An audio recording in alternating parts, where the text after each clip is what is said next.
I'm Jessica Billet. Thank you guys for coming. This is so great. I have the wonderful privilege of sitting in between these two people. This is great. I don't feel like I belong up here. This is Michelle. I'm going to let Michelle introduce herself in a minute, but you guys have all seen, Michelle is riding her horse across America, and I don't want to tell too much of her story, but she has an incredible story, and I love the back of her shirt because it shows the map and everywhere that she's going. And she's trying to raise awareness for PTSD. So trying to start these conversations that need to happen. And I'm just really impressed and so proud of her for sharing her story, which can be such a difficult thing. I also have Tom here. Tom is a clinical psychologist. How long have you been in practice? 26 years. 26 years. He's also the owner of Cornerstone Wellness. So Tom is incredible. He's a good friend too. And I've learned a lot from him, so I'm really excited to be here. I'm going to let Michelle introduce herself, and then Tom, I'll let you introduce yourself. I'm Michelle Berling. I'm from Hamilton, Ohio, and I was a first responder for over 27 years. So have had some PTSD stuff for a long time, so plus childhood trauma on top of that. But I got the idea to do this ride basically to raise awareness, and it started off with me just wanting to go to state parks and post it on social media. And then a friend of mine posted it on an equine psychotherapy group, and all of a sudden they had a bunch of people that were like, come here, come here, come here. And I was like, oh my gosh. So it turned into a bigger thing, and it's very cool. And this is stop 2, and I'm super excited, out of 20. And it's exciting. Glad to be here. Go ahead, Tom. I'm Tom Millard, as Jessica said, and I've been a psychologist started working in the schools about 30 plus years ago, and in private practice the last 26 years, and really focused on trauma probably within the past 5 to 10 years. And met Jessica 2 years ago, 3 years ago, and learning a bit about equine therapy and different approaches to therapy for individuals who have PTSD. So, Thank you. Yes. So everyone, thank you so much for coming. My name is Jessica. I'm the owner of Excelsior Ranch. If you are not familiar with it, we do equine assisted therapy and we do specialize with people who have PTSD. And so I saw the post online about a year ago. Yeah. And I was one of the people that said, please come here. I would be happy to host you, and we can organize a trail ride if that's what you'd like to do. And we started thinking about it a little more, and this is such an important conversation that we need to have. So I talked to Michelle and I said, would you feel open? Not a lot of people can participate in a trail ride. Not a lot of people can load up a horse and go out. So would you be open to doing a panel discussion? And that way we can get your story out and more people can understand this issue and hear your story. So here we are. So Michelle, with that, would you go ahead and just share with us? I'll do the best I can, and feel free to participate if you have a question. It's easier to have a discussion than to just be up here like, hey. Oh, and I figured I better introduce my dog because he did look at me like, hey, you forgot me. This is my service dog, Riker. He is under a year old. He's a Doberman, and he will actually turn a year old on our trip on September 10th. And he's amazing, and I'm glad to have him. So if you see him, Riker, he's amazing. So basically my story, I don't even know where to start. I grew up kind of in the fire service. My dad was a volunteer firefighter, so I kind of grew up knowing that. I also worked with horses. I was a polo groom and traveled with polo players all over the place, and had some trauma through that. And then once I got into the fire service as a teenager, I was an EMT, became a firefighter, then a paramedic, did hazmat tech, and then transitioned over to law enforcement, where I did a whole bunch of stuff in law enforcement. So I got the privilege to be a crime scene tech, mounted patrol, public affairs officer. I taught defensive tactics and some different things with active shooters, and then ultimately got into intelligence, where I worked with criminal investigations, and I was the intel officer there. So did that total for of all my first responder stuff for like 27 years. And then I ended up, last year, I write music. That's one outlet that I kind of had to help with my post-traumatic stresses. I write it through lyrics and music. And was going on a trip last year in July to Las Vegas, where I was focusing on some of my music stuff and just writing, and had a potential podcast I was going to do, and it was just a nice thing to go and get away. Well, one of my things that kind of triggers my PTSD is traveling, and I knew that because with law enforcement I'd gone to trainings and stuff and going to hotels, and that has to do with my childhood trauma, where I was abused sexually, doing that with polo and stuff like that in hotels. So as I was traveling to Vegas, I was good. I got off the plane, I made it to the casino, and I started feeling like that knot in my chest, palms sweating. I was like, oh my gosh, I'm gonna have anxiety. I'm having anxiety. I was gonna have a panic attack or something. So I called a friend of mine at work, and I was like, hey, what's going on? How are you? And I was like, I made it to Vegas. And he's like, the world is your oyster. Enjoy, have fun, go do all this stuff. And he's like, all right, I gotta get back to work, click. And I'm like, oh my God. I was like, no, I need a human. So I called my husband, and he works nights, so he was sleeping. Happened to get up to run to the bathroom, and so I called me back. And I was like, oh, hey, how are you? You know, and I got a voice I know again. I was like, I'm here, I'm in Vegas. And he's like, oh, awesome, that's great, glad you made it. I'm gonna head back to bed now, click. And I was like, oh my gosh. So I'm not an emotional person. And all of a sudden I start having these tears coming down my face. I'm like, what the heck is going on? I can't breathe, I'm sweating, I'm emotional. So I go to the casino bathroom, and I'm not gonna say exactly what I said because there's certain ears in here, but I'm yelling at myself basically like, get your stuff together, right? What are you doing? And I'm like, somebody's gonna think I'm nuts. I'm in here in a stall in the bathroom yelling at myself. And I didn't have the dog or anything at that point. And so I ended up going to my hotel room and just staying in my room and writing and not leaving for like a good 24 hours. And then kind of went and started doing some of my music stuff and seeing Vegas and whatnot. But that triggered where I was getting my night terrors back from work stuff and previous stuff I'd seen, obviously, and when you're a first responder for that long, or, you know, you see things that people shouldn't see all the time. And it started flooding back, and I couldn't sleep. Well, I could sleep, but I was forcing myself not to sleep, I guess is a better way to put it. So I would do anything I could to not sleep. Ended up staying awake, not sleeping well for a good month and a half, 2 months. Lost like 20-something pounds because I didn't want to eat. I put headphones in just to block the noise, basically, in my head, and just keep something busy and have music going, anything to keep it so I didn't have to think about that stuff. And I would have nervous breakdowns in the women's locker room at work and just like break down. I'm thinking, what in the world is wrong with me? And I knew I was having issues, but when you're in that kind of field, you don't talk about those things, you don't bring up those issues, because then you get, well, why are you doing this? You shouldn't do this job then, you can't handle this. And there's that whole type A personality that you have to deal with. And that stigma definitely has to change. But so my supervisor at the time knew that something was up. Some people that I work with, I kind of talked to about certain things. So he pulled me in and he's like, hey, are you okay? Is something going on?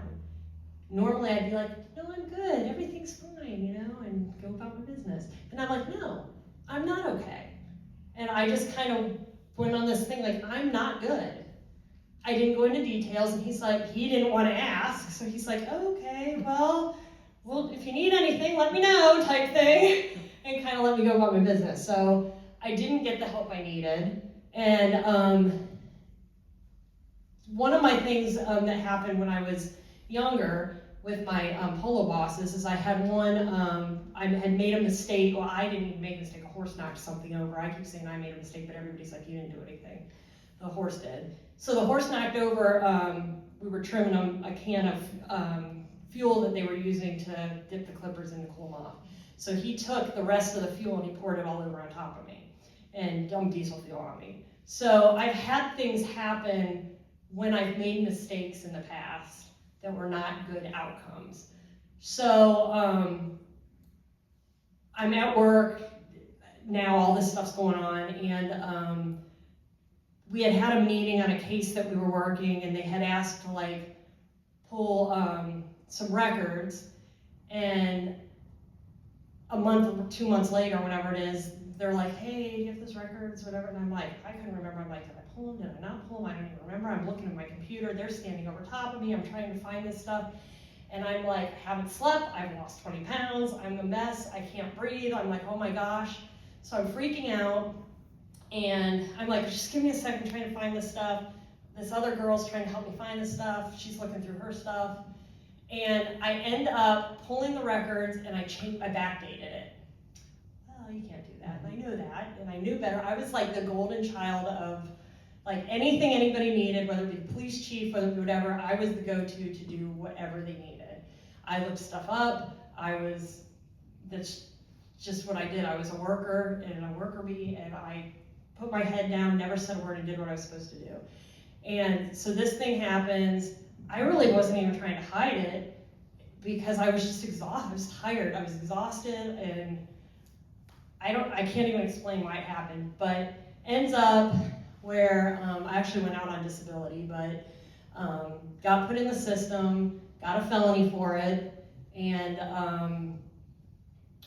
here I am, basically, trying to figure all this out. So I've gone through multiple therapists. I was diagnosed in my 20s with PTSD, but multiple therapists, and I said, we were talking about this at dinner, and I said, one of the hard things is, out of all the therapists I've seen, I've never had one person ask me what happened, or what are the things that have happened, or tell me about what. Nobody has ever asked me that. And I feel like I just want to be heard, and I want someone else to know kind of what I went through. And not that they're going to understand it, but that's, I think, helping process that stuff by talking about it and getting a different perspective on it, I think is a way to help heal, and I just don't feel like that's been done that way, and I think that needs to be opened up, and us think about how PTSD affects people and what's actually going to help them. I don't think it's understood very well, and you may know better than I do, I don't know, but yeah, that's kind of my story in a quick nutshell. If anyone has questions, I can always try to answer the best I can, but they were also they'd all say, well, let's get you on medication, you can't sleep, let's put you on this medication here, and I'm like, okay, first off, I'm like this health nut that I don't want to take medication, and I try to do all natural stuff, but I didn't want to take the medication, I wanted to deal with my issues, and nobody would help me deal with my issues, and that was so frustrating for me, because I didn't want to take the medicine. And that's when somebody's like, well, if that doesn't work, how have you tried a service dog? Because animals, back when I did polo and all this stuff was happening, the horses are what I went to. My dog now is amazing. This dog has changed my life. So now if I have night terrors or anything, he'll jump on top of me. I can feel him breathe. He helps me settle and kind of get grounded again. So there are other options. I think a lot more needs to be done, and I don't know the answers, but I think a discussion is the best way to get started, and that's what we were talking about. Thank you. And what I talk love fast is when I get nervous, so there you go. It's great. And what I love about all of this is that 1 year ago, you were debilitated. Yeah. You couldn't function, you couldn't do anything. No. You weren't yourself. No, not at all. And you said, this isn't right. I want something to change. And I don't know what it is. I don't have the answers, but I know that we need to talk about this and I don't know what I can do. Maybe I'm not, I'm not a social media influencer yet. You're going to be. I'm not, but I have horses, and here's what I could do. Here's the part I can do. And I love it that you're here and you've connected thousands and thousands of people across the US. There are so many people following her journey. She has 20 stops. She's going all the way around the US. Big, huge, all the way. It's just amazing. And I love it that you said, maybe I can't change this system overnight. I can't change the stigma, but here's what I could do. And I love it that it's snowballing, and you're here. I know, it's crazy. You're in Moline, Illinois, with us in the Quad Cities because of it. What? Yes. Yeah. So as I was listening to you share your story, I had so many things going through my head, and you probably did too, of just PTSD, what's going on, the neurobiology that's happening. And I'm just curious your take and your thoughts as you were listening to her story. Well, my first thought is, so you go to multiple therapists and nobody asks you what happened? Not one has been like, tell me what happened. Tell me What do they do? What do they ask you? They don't. They just try to give coping skills. Wow. It is what it is. They're like, and they'll put drawings up there and clinical stuff, and they're like, you can take a picture of that. I'm like, oh, I don't know. Okay. I probably still have it on my phone. But I've gone through quite a bit of training. Now, I'm not a licensed mental health professional, but I did do a lot of coursework. I don't want to do the internship. I don't think that this is right for me. So I never became licensed as a mental health professional. But I've taken a lot of the continuing education because I do see people with, I'll have a mental health partner, and then I'm there with the horses to manage the horses as we work through. And I take a lot of those continuing education courses, and a lot of them will say, don't ask. If they want you to know what happened, then they'll tell you, but you shouldn't be asking them details. You can put them into a flashback. There's all these things that can happen. And so I don't know if it's different. You're in a one-on-one clinical setting. I'm, with the horses, and I don't know if maybe that's different, but I'm curious from your perspective. I thought that was crazy too. You're sitting in the office, you're in a safe environment, and I don't know. That blew my mind too. Yeah, the whole thing about don't ask, I think it's, you want to show interest, you want to help the person to feel safe. And I'm wondering if people aren't even trying to get to know you, if that sense of safety, was that an issue then, not feeling emotionally safe with those folks, or? Man, I had so many different ones. I don't think they felt that way. I think that they felt that they were just doing what they were supposed to do. I don't, and I was just waiting for one of them to be like, okay, tell me what happened. That's it. That's all I had to say. Just start telling me your story. Nobody wanted to know my story. Yeah, I'm not familiar with that, don't ask somebody. I'm not gonna force anybody to tell your story, but certainly I would open by, what are you here,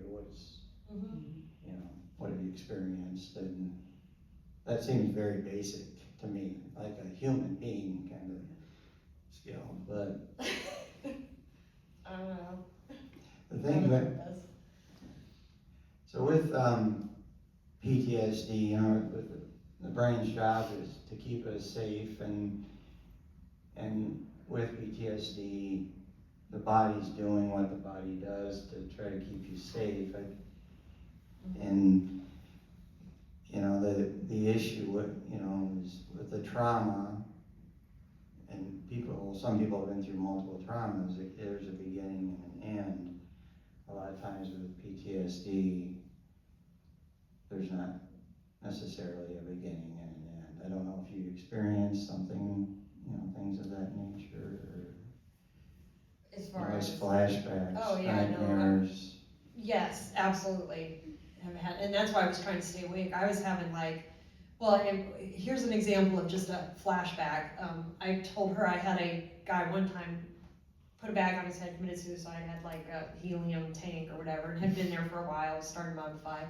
And as a crime scene tech, I went to all the people that we found that were deceased.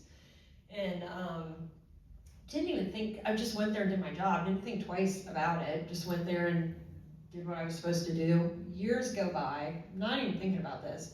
Driving in my car, one of my kids, they were little, went to put a bag over his head. I lost it. Absolutely lost it. Went off, they thought, they didn't know what happened. I started sweating and shaking, and I was like, what the heck is going on? Just something like that. Didn't even think about that thing for years. And all of a sudden, boom, it was like right there. Yeah. So with PTSD, a lot of times, the memories can be fragmented. They can be, not necessarily in a narrative format, but just and you mentioned sensory overload. And in my research and talking with people who've had PTSD, that's a big issue. Have you noticed that it can be difficult to maybe put the trauma into a narrative, or at least initially difficult to do that, or? Oh, yeah, even with certain things now, if somebody were to, I bounce all over the place a little bit. Eventually the story comes out, but it's kind of, I don't want to say I can't do it, it's just, I'll kind of be like, oh yeah, and this was here, then, so it's just kind of bounced all over more than, I don't know if that's to be fragmented, but, yeah. I mean, I know the story, but it kind of bounces around. Yeah. So you mentioned the physiology or the neurobiology of the brain, and with information coming in with our brain stem and the hypothalamus, and then so the brain, according to current thinking, there's three parts. There's the brain stem, then there's what's called the limbic system, or emotional brain. And the amygdala is there. That's the part that gets triggered if we sense danger. And then we have the cortex, or the thinking part of the brain, which a lot of times when we're exposed to information that reminds us of a trauma, that information never even makes it to the thinking part of the brain. And I don't know if you noticed this, Michelle, just you see something and it's not like it just goes right to the fight, flight, freeze. Yeah. Oh, no doubt. 1,000,000%. I've even had, if somebody will pull in my driveway, someone pulled in my driveway one time and I had my kids and my niece there, and I'm sure they were just turning around or something, whatever. But I saw the headlights and I started shutting all the lights off. I'm like, everybody in the back. I'm yelling at them. I'm shutting the lights off. I'm checking out the windows. I'm go get my gun. I'm ready to here we go. It's on. You come to my house. I've got these kids protected. We're ready. Bring it. It's nothing. But I am come on. I was my kids they all thought I was crazy. I was scaring them. I didn't mean to. But I was no, I'm protecting you.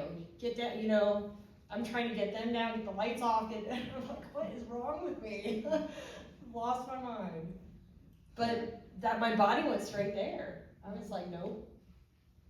Yeah. So yes. One of the things that we'll talk about, so I work in a corporate setting, but we still talk about a lot of this in a corporate setting. So we'll call it amygdala hijack. And your limbic brain, it's really interesting. It's your emotional brain, right?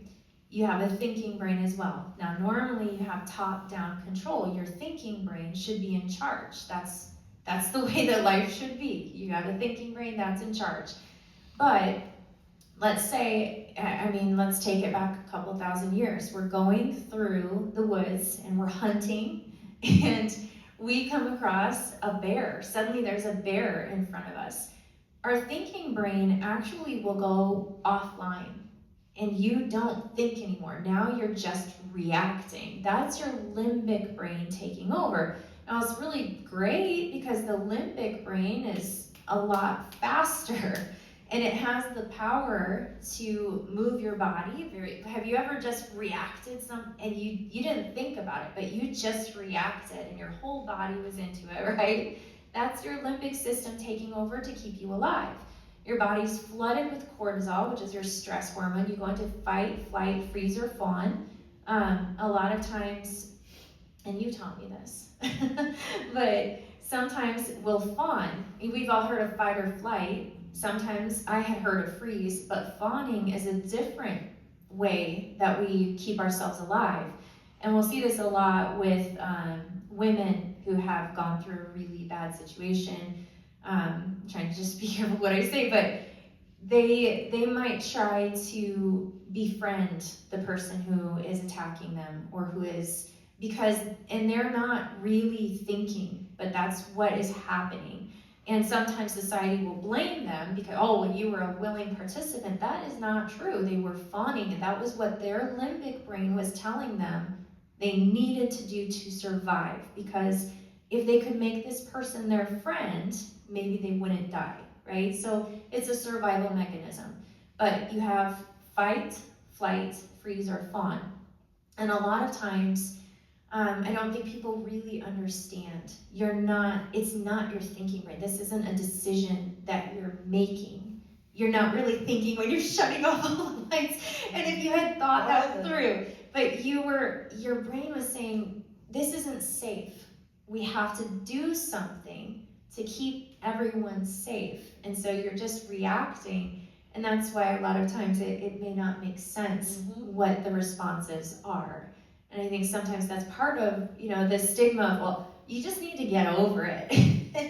And it's not something you can just get over. So I would love for you to explain how information moves through the brain, right? Because it comes in, it's in the limbic system. And in a perfect world, the bear, we run away from the bear. We get away, right? Oh, I had enough. Maybe I did. Let's see. Did I mute myself? I might have muted myself.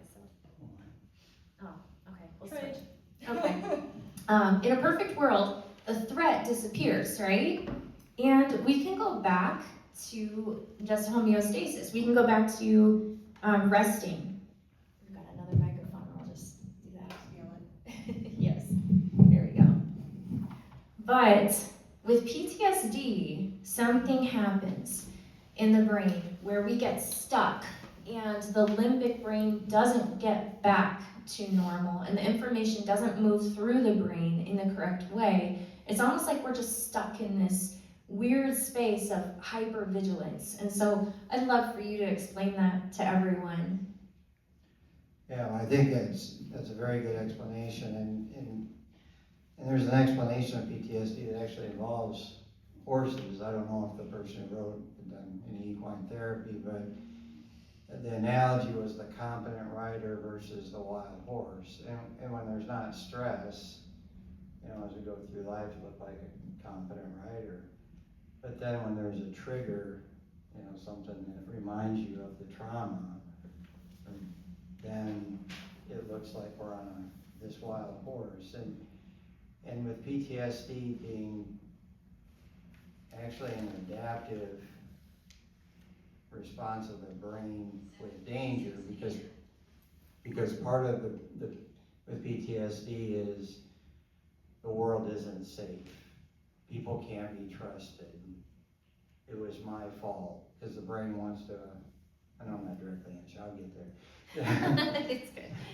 I caused this. And then avoidance, wanting to stay away from anything that reminds them, of the trigger. And then I think what the last part is that arousal system being increased. So that's where the startle response comes in. You're being hypervigilant, having troubles with sleep, troubles with concentration, having angry outburst, and when it looks like, what's the big deal? And, my experience has been anytime you're with somebody and the response doesn't seem to match what the incident was, it's not that there's something wrong with that person. There's something else going on. And so many times with PTSD, whether, that type of response, unfortunately I work with you know, with vets, but if people have been through child abuse and abused as adults, you really feel like something is wrong with them. But with PTSD, it's like time freezes. And so that information can stay in the amygdala. And fortunately, you know, we are starting to learn more about trauma, thanks to folks like, you know, both of you, and you know, learning that, you know, ways that we can help people with that. But the whole time perception thing, because someone with PTSD really feels like it's gonna last forever. I don't know if that matches. Well, it's been, shoot, some of the stuff was when my late teens, and I'm gonna say my age, I'm 47. So, I mean, it's a long time. It's a long time. And I've read a lot of things that if you have childhood trauma, you are much more likely to develop PTSD. I've had people ask me before, okay, I saw this same thing with my buddy, and he's fine.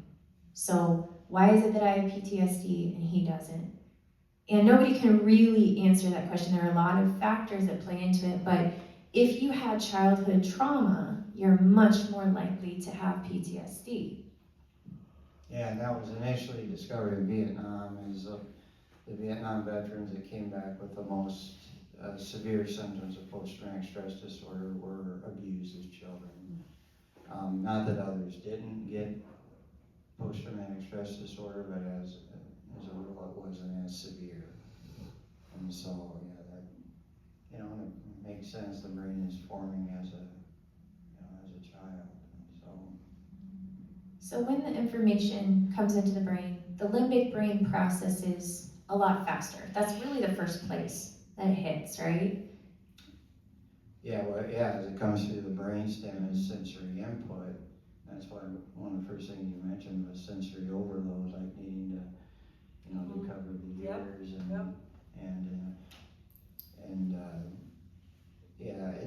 unless, you know, until the situation is calmed or people have, you know, have learned to work with their physiology, it gets stuck there. And so. And the limbic brain, remember, it's really bad if it's stuck there. Because if it's stuck there, that's the part of your brain that's focused on seeking danger. It's looking for threats. We don't want it stuck there. It needs to go into the prefrontal cortex, which is the part right behind our forehead, right in between our temples. So with PTSD, it's stuck in the wrong spot. We need to move it through the brain appropriately into the prefrontal cortex, and then eventually into long-term memory into the hippocampus, right? Yeah. So it's interesting, and they've even seen your brain. There's something called neuroplasticity. Your brain can change shape. You actually have the power to change the way that your brain is shaped in different areas of your brain. So all PTSD is your brain has changed shape. And there are different parts of the brain that are not functioning correctly. There are different parts of the brain that have shrunk, different parts that might be overactive. The good news is that it has the power to change back. Neuroplasticity shows us that you can go back to the original state, which is wonderful. You can't take back what has happened, but you can heal your brain. You can, and there are many treatments available. I would love for your take on that. How do we get that information that's stuck in the limbic brain to move through, and what are the treatment options, and what do we know about all of that? Well, one of the things that we know, and until, you know, talking to Michelle tonight, I thought was our biggest error, apparently not asking people at all why they're in your office is our biggest error. Could you hold the mic closer to your mouth? Yeah, I'm sorry. Yeah, that's right, thank you. I'm not used to this, so. You're doing good, you're doing good. Thank you. Is a lot of times there's not language for trauma. And talk to veterans who have, you know, the biggest human fear is that direct confrontation when somebody is in your face. And when that happens, a lot of times there's not words, there's not language there. And so, a mistake that I've made is, is trying to get a narrative right away, when a lot of times that information comes in bits and pieces and, sensory information. So the current thinking is that we need to change the physiology of the body. And we have one, the brain stem controls our breathing, our heart beating, we use the bathroom, respiratory. And the breathing is one thing that is both automatic with the brain stem, and then also something that we have some control over. And so there is some suggestion if we can learn to, when we breathe in, we're actually activating the stress response. Breathing out, it's the calming. That's the calming part of our nervous system. I've also heard if you go talk to a psychologist or a therapist, they're just going to tell you to breathe, and that's going to be more of it stops. But so working with the physiology in order to calm the nervous system, and two animals. Both we have one of the animals here tonight, and who works with the animal. Dogs and horses are two animals that can calm the nervous system. There's some other treatments that help with the sense of safety, learning mindfulness. There's a treatment called EMDR. I don't know if anybody's familiar with that. It sounds, has anybody ever in here familiar with EMDR? See, maybe I'm not. I It's haven't been. eye movement desensitization reprogramming, right? Reprocessing. Reprocessing. Okay. I tried that. Thank Tried you. it? Well, yeah, but the guy who was doing it was like reading out of the book and trying to figure out how to do Oh, it. no. So I was like, He's like, this is my first day. he said that he's learning how to do it. So, Oh gosh. so we didn't get too far. Now the idea Yeah. with EMDR is that normally when we have information in the limbic system and we go to sleep, our eyes move back and forth, right, during REM. And the information should move into long-term memory in our sleep. But with PTSD, that doesn't happen. We're just reliving it over and over and over and over and over. So with EMDR, the idea is with the eye movement back and forth, that it should move the information into the appropriate area of your brain so that it's no longer, I'm here in this moment and it's happening to me all over again. Instead, it's a memory. And the hippocampus is your long-term memory. It's like a little librarian in your brain. And that librarian can pull the book off of the shelf and open it up and read the book, and it's a memory, but it's not happening to you right now. And with PTSD, that memory isn't a memory that happened in the past necessarily. It's something that's happening again, and your present reality is not the reality of the people around you. Just like you running through your house and shutting things off. You're living in an alternate reality when that's happening, and we want to get the information into the hippocampus where it's just a memory and you can talk about it. So you said EMDR, what else? Another is called internal family systems, and the idea of that is that I talk about traumatized parts, and in reality we have one brain but with multiple parts, and so it's getting us to learn to identify these parts that have been traumatized, that don't trust people, that think that they're bad, think that they're worthless. It's to work with people to be able to identify that, to be able to identify sensations in the body, which is really important with PTSD, is to identify where in your body do you feel it. We generally feel emotions around the parts of our body that keep us alive. So our lungs, our heart, our stomach, throat. A lot of people report sensations around their throat and as well as neck and shoulders and the limbs as well.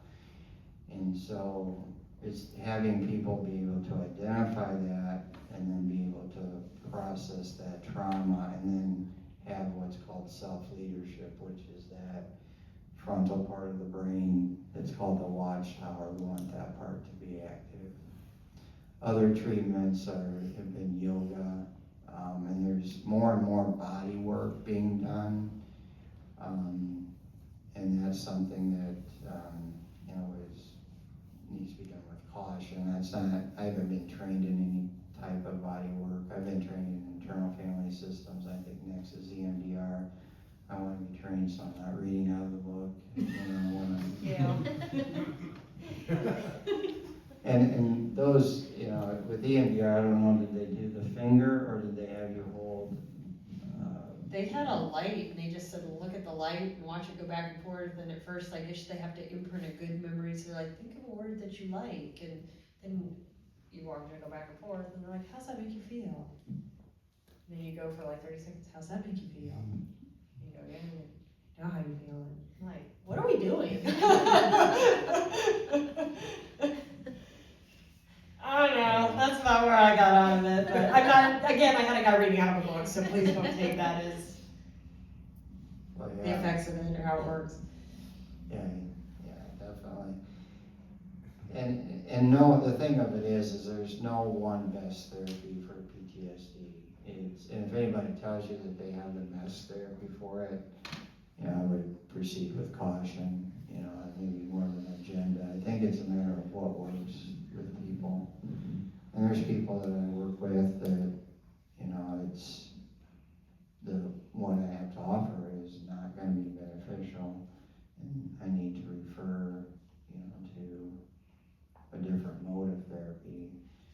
And thankfully now we have equine therapy, which is generally started off as being primarily a treatment for autism, but it's been empirically shown to help with post-traumatic stress disorder. What's interesting is there's a lot of science. I always loved horses, but Tom and I were working with some women who had been trafficked, and if you remember, we went out. The women would always go out and they'd want to see the horses, and there were just some strange things that would happen between them and the horses. And I kind of started going down the rabbit hole where it's like, okay, I know horse therapy is a thing, but I just like the horse. I don't know that it's a real thing. It is a real thing. They produce an electromagnetic field, and it's 5 times more powerful than our electromagnetic field from our hearts. So when we step into that field, it brings our blood pressure down, it brings our heart rate down. When we touch a dog like Riker or our other service dog over here, it produces oxytocin in our brain. Oxytocin is a neurotransmitter, also doubles up as a hormone. That means it's very important because neurotransmitters have an immediate effect on how we feel. Very quickly, it changes how we feel. Oxytocin is trust and love and safety. It's a wonderful, wonderful feeling. That feeling that you have with someone like your mom or, grandma and the cookies and all that, right? Like that's oxytocin. Cortisol is stress. So when you touch a dog or a horse, oxytocin starts to be produced. And remember, it's a long lasting. It's not just in the immediate. It builds up in our bloodstream and has long lasting effects. Cortisol is the same way. Cortisol is stress. But here's the key. Cortisol and oxytocin are competitive binders. They don't coexist. So if you have a ton of cortisol, you've got all this fear, and you have all of this stress and anxiety, and then you go and you get a big hug from someone that you love, and your system is suddenly flooded with oxytocin. You have that love coming in, and that trust, and it really knocks out the fear. Cortisol can't bind to its receptors when oxytocin is overpowering, right? And I love that because, perfect love, oxytocin casts out fear, cortisol. It's like, wait, what? Oh my gosh, that blew my mind. But horses and dogs will produce oxytocin in our system and bring that cortisol level down. So that's a really great way. And what I wish there was a cure for it, but what I love about what you're doing is that you felt powerless. You felt completely out of control. That control was taken from you. And you're very, I haven't known her very long. She's a go-getter. She's a go-getter. Yes, she is. And what I love about you, that must have been so frustrating to have, you're no longer in the driver's seat and things are happening to you instead of you making them happen. And you're the person that makes things happen. You're the person that moves things forward. And suddenly, you're no longer, and things are happening to you and you can't stop it, and you're powerless, helpless. Yeah. And here you are, rewriting your story. And I'm telling you, she's gonna write a book about this someday. But she said, no, this isn't gonna happen to me. I may not be able to change this system. I may not be able to change this injustice, but I'm gonna do what I can do. And you're rewriting this incredible story. I'm just excited to be part of it. This is an amazing adventure that you're doing, and I'm so glad we all got to hear your story. We're almost at time here. Okay, we have 5 minutes left. Would anyone like to ask Michelle or Tom any questions? Crickets. I do want to say something if no one does on something you said. Oh yeah, go ahead. So you were talking about the energy on horses and dogs and Yes. hugs and whatnot. Yes. So, I don't know if it's a funny story, but I had this friend of mine who's a hugger, and at one point came up when I was kind of meeting when we first met, and gave me a hug, and like wouldn't let go, and I'm like, I was literally like the caged animal, like what is going on? I mean, I was literally about panic attack. I was like, okay, you can let go now, you can let go now. I'm not loving this. But held on long enough that I finally was like, yeah. And then I was like, okay, I'm good. Yeah. I'm good. Is it the 7-second? I don't know how long it was, but in my mind it felt like an hour because I was just like, oh my gosh, let go of me. But when it finally hit to a certain point, I was like, okay, you held on long enough to let me get through this part. Yes. To let me get through this, take a breath, and okay. Yeah. So It's that's the not, thing. it's not like, oh, now you have oxytocin. No, Oh, that's it was great. like legit, Yeah. like I was like, oh my gosh. I was almost like freaking out, so. You have to, I think, and don't quote me on this because it's been a long time since I read this research, but I think it's 7 seconds that you need to be in an embrace with someone before oxytocin starts. And it needs to be like a nice, like, you need to feel safe. It's 20 seconds. Oh, it's 20. I don't know, but I know 20. that it was like, But it felt like long. I would, because some people who've been traumatized don't want to be touched. Oh, it was, So, yeah. That can. Okay, 20 seconds. You guys go home and hug someone for 20 seconds. There you go. Get that oxytocin. Touch your dog, horse, whatever it is. Yep. Call Carolyn and let her know to do that. Oh my goodness. Well, anyone? Oh, go ahead. What would you like us, as maybe it's a two-part question, maybe one part, the mental health community and our society to understand about PTSD that we just currently don't get? It's hard to say because I'm not sure what everybody gets or doesn't get, but I know as far as in the first responder field, because I can speak for that it has to be talked about more, accepted more, and not, I mean, it was to the point where, you'd have people that might say, hey, I'm having issues with this, and then now, behind closed doors, and it can be high-ranking people, and we're all coming together, and they're like, this person shouldn't do this job, then they should go find, why are you doing this? If you can't do this, then you shouldn't be doing this. Go, and they're saying that in front of who's gonna go ask for help? We're not gonna do that. So you can talk to me, about me behind my back like that. It's not gonna happen. That's gotta change. You can't do that. That's gotta change for sure. And then as far as the therapies and stuff, I can only speak for myself. I feel like sometimes I want you to hear what I went through, help me understand it, and then maybe to make it have a different perspective on it so that I can heal. But if you don't ask that, and I can't tell my story, where are we going with this? So I think that's the big thing that I've noticed just through multiple therapists that I've had to deal with.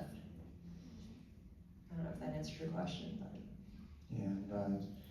It makes me think also that with PTSD, shame is almost always a part of the equation. And I wonder if that increases that shame if, like, you know, they're talking about you or.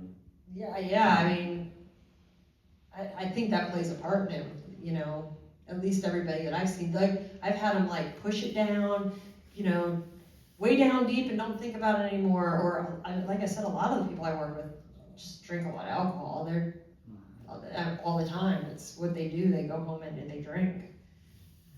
And that's how they cope with it, which is not good either.